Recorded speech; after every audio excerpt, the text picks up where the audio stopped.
save our planet, human hunting of large mammals may have triggered cold period.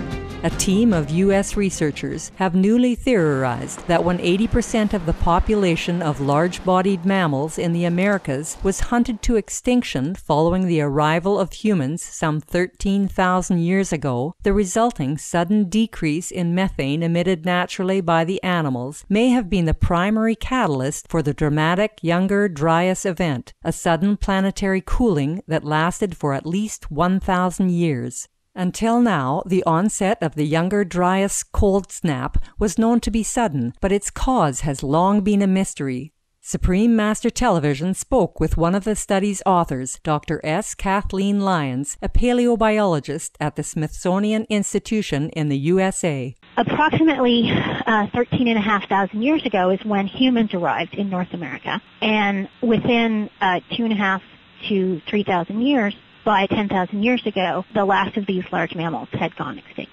My co-authors and I all believe that human hunting was primarily responsible, because if you look at the pattern and the timing of the extinctions across the globe, what you find is that on every continent where there was an extinction of these large mammals, it's coincident with the arrival of humans, but not necessarily coincident with climate change. Dr. Lyons and her colleagues' findings suggest that the decrease in atmospheric methane as the populations of giant hunted mammals declined was significant enough at that time to disrupt the planet's temperature and cause a relatively short ice age. The extinct mammals could have been producing anywhere between 9 and 25 teragrams of methane each year. Corresponding to the time that mammals went extinct, we do record from ice cores a drop in methane that's then coincident with the Younger Dryas cold snap. And what we found was that the rate of the change in methane at the Younger Dryas is significantly higher than at any other time over the last 500,000 years. Our appreciation, Dr. Lyons and colleagues, for your research showing how such drastic human actions could have far-reaching tragic consequences. At this fragile time on our planet, when raising livestock for killing is creating a similar ecological imbalance, may we turn to virtuous lifestyles in harmony with other species to preserve all lives on Earth. In various discussions, Supreme Master Ching Hai has connected past human behavior with current times to urge for fast and proper environmental action. We see the pattern is that no society can last long if they refuse to sustain the lives of their own members and fellow beings.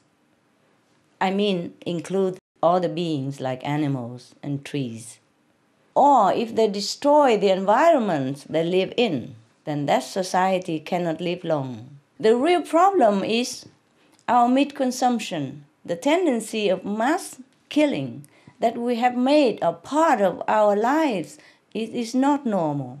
We cannot earn a living or sustain a living by death. So if we don't eliminate meat consumption, we could never reach even a low impact on the environment, no matter what else we do.